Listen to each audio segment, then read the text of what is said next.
What is up, guys? Welcome back to the channel. Thank you for tuning in on today's video. Today's video is a kind of a little bit of a special one. It's going to be a one-off video because we got a new truck here. This is not my truck. I'm going to show you guys this thing. This thing's beautiful. But we're going to be working on it a little bit here, and I'm going to be showing you guys a really common problem with these trucks that pop up. And we're also going to be talking about something else that burns these trucks to the ground, literally. So let's get right into this video. So I met this guy actually at a gas station. He was checking out the daily, and we kind of got to chatting, and next thing you know, he's like, hey, you want to work on my 6.0? I'm like, sure, bring it on down. So it is a crew cab. I had no idea that it was going to be this truck, but it's a crew cab, long bed, dually. It is a Lariat. It's pretty much 100% rust-free. It's a beautiful truck. It sits most of the year is what he said. He doesn't really use it that much. It's only got, I think it's got 188,000 miles on it. You know, it's got the common stuff. But this does have a sunroof. Beautiful truck. Dually, got the gooseneck ball in the bed. I like it. It is I believe it's an 05. So it's got the coil sprung front end. Sharp looking front end up here. Let's hop in the truck here where I'm going to show you guys one of the issues that happens all the time. So this gauge right up in the top corner, that is your low pressure oil gauge. Now, it's a very simple setup. It's just a one wire on top of the oil cooler. But what I see a lot of guys that have issues is that gauge will drop out. So it'll be up and then it'll go and it'll drop out. And then they'll rev it up and it'll come back up like that. And then as soon as they are done revving it up, it'll drop back down. And a lot of guys get concerned. They're like, oh my gosh, I don't have any oil pressure. So they get really, really worried. But in reality, this truck would not run without oil pressure. So you know you have oil pressure. It's just a matter of whether this is going to be a cluster issue or we've got the most common problem, which I'm going to go over today.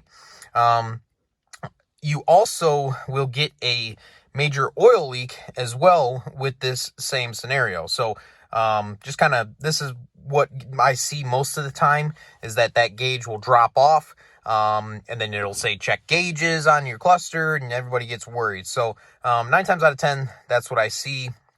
And it's usually not the cluster.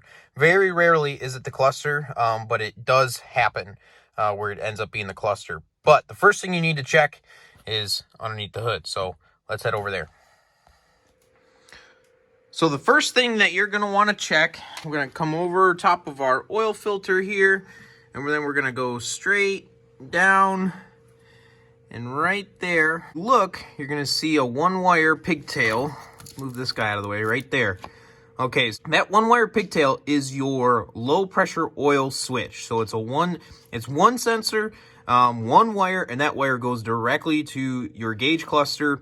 When you have I believe it's like 7 or 10 psi of oil pressure, your gauge will come up. If it drops below 7 to 10 psi low pressure, the gauge will drop off. If that were to start happening and your gauge starts to drop off or goes down, you're going to want to check this sensor, which you can actually already tell just from this that we do have an oil leak coming out of what looks like the very top of this pigtail that goes to the sensor. So I'm going to unplug this real quick and show you guys what I normally see when that starts to happen. So I removed a few extra things that you wouldn't necessarily have to remove, like your intake. But you do have to pull your turbo feed line off. And this is going to look a little bit different because this guy does have a bulletproof diesel oil cooler and filter setup up front here. So he's got the plate down here. Excuse me, just the oil cooler setup, not the oil filter setup. But if we look down in here, there is our sensor. Also see that he does have like I believe this is a PowerMax turbo. So he does have a bigger turbo on this thing. But here's a couple things to look out for. So this is your coolant hose that goes down here. Check it out right here. See that? That's from rubbing on the intercooler boot right here. One of the clamps. So we're probably gonna have to get him one of those. The other thing I find, of course, this pigtail always breaks. Gonna have to get him a new one of those. I also noticed some zip ties on the Fickum back there. It's just a bunch of stuff here, guys. It just keeps adding up. We look over here at our MAF. That's busted. I mean, come on, people. Oh, well. We're going to focus on our top priority here, which is that sensor right there. We're going to go ahead and unplug it real quick. So now, with that sensor unplugged, we're going to see that there is oil. See all that oil inside of this pigtail? And if we look down into the sensor, you can see all of the oil that's in the sensor. That black down there, that is oil. That has filled that sensor up. So basically, like I said, what happens is the center of this sensor fails. And oil can go up, and then it messes with the reading of your sensor, and your thing starts to act goofy. So what I recommend is replacing your oil pressure sender and the pigtail. So I'm going to show you guys those part numbers. And not only will this fix your oil pressure gauge, but this will also fix the small oil leak that you have as well. So let's do it. Okay, so here is your Ford OEM part number right there. Take a screenshot. There is your new sensor. Here is our single wire pigtail, which is a standard part here. There is the part number for that, and that will take care of your issues. So it's as simple as just pulling the old sensor out, threading this one in. Don't over tighten it. You don't need a 1/2-inch breaker bar to tighten it. Just snug it up, make sure it's nice and tight, lube your O-ring a little bit. When you go to connect your new pigtail, there's only one type of connection that I like to use, and that is this right here. So we've got a butt splice, a metal butt splice right there, and then we've got heat shrink. The heat shrink does have the glue inside of it. You can see the shininess in there. And so as this shrinks around it, it's going to push that glue out and seal up that connector beautifully. So this is what I use. So yeah, we're going to button this thing up, and then we've got another little project right over here that we're gonna show and do for you guys. The next issue we're going to be addressing is this right here. This, guys, this is not okay. Okay, we got some wire nuts.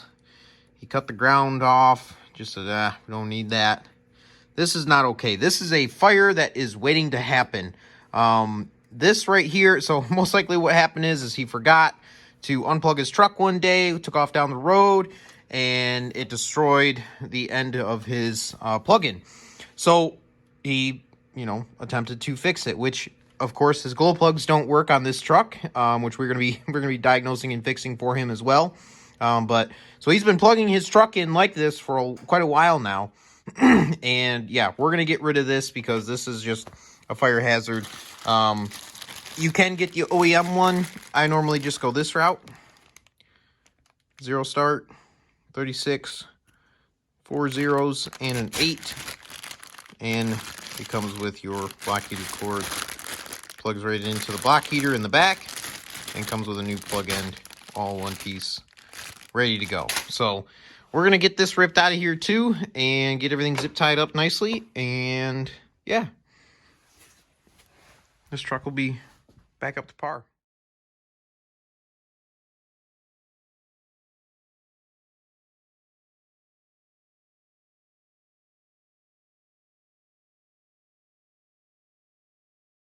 So you guys saw we got the new oil pressure switch and our plug-in, but I also ended up doing 8 glow plugs on this truck, as well as a Fickum.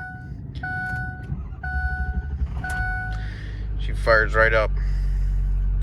It doesn't matter what the temperature is. Oil pressure switch doing what it's supposed to do now.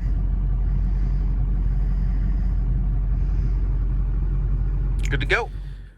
That's going to wrap up today's video, guys. Thank you for tuning in on today's video. I already called the guy. He's going to be on his way to come grab his truck now that everything is working the way it should be on his 6.0 out there. Thank you for tuning in. Hopefully this brought you guys some insight, something to look out for, that if that gauge starts to act kind of funny, now you know what the first thing you need to look for.